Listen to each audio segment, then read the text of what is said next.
Okay, so I want to make sure people understand what these testing for the COVID means to the Center of Evolution Control, or the Center from Disease, or Center of Disease Control. Okay, so testing negative or testing positive,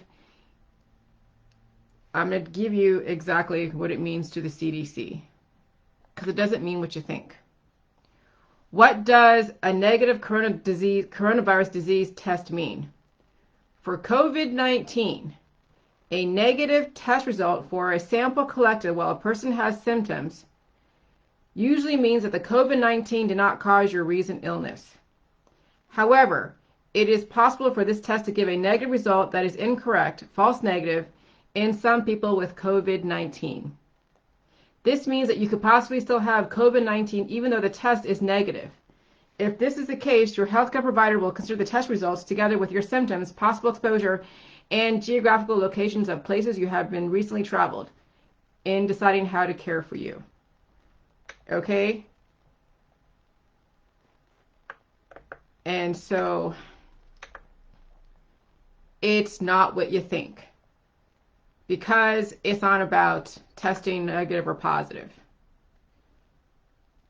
And I'm going to let my friends know this. They can, I don't know what they're going to think of this, but just FYI.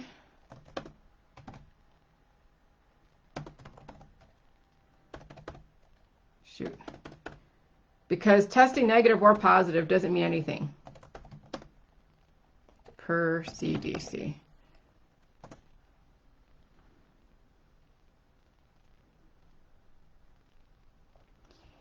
So don't think that you are like, the end all be all because you tested positive or tested negative for the COVID-19.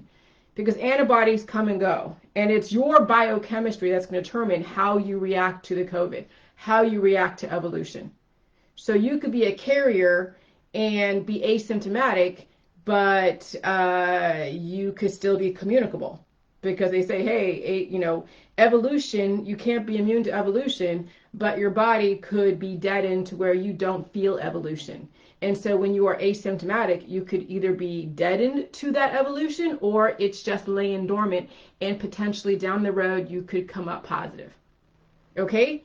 So testing is really just more for the CDC to collect your DNA samples to then bioengineer a monoclonal antibody for the future vaccines, but it really isn't for you. The testing is not for you, it's for biotech.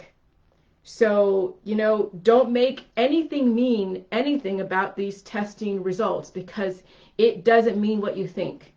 You might think, oh, I tested negative, it means I'm like, whatever. No, it means that it's still in your system. You've been exposed to it. It's still in your system. You're just not as communicable yet. But, wait down the road. Who knows? You test again, you could test positive. You still could be asymptomatic and still be spreading it. If that is the perspective you come from when it comes to disease. Okay? So, don't feel pressured into getting the COVID test because your friends got it. It's not going to make a lick of difference. It's how your body responds to the environment, and then what is your intention when it comes to evolution and when it comes to dealing with your predispositions and disease. That's all it comes down to. So, I want to at least, dispel some of the myths and the false sense of security for all the different results of the test. But you have to understand where the CDC is coming from and why they're promoting the testing, because it is for future vaccinations and for bioengineering monoclonal antibodies for future vaccines. So you got to understand how it works. All right, bye.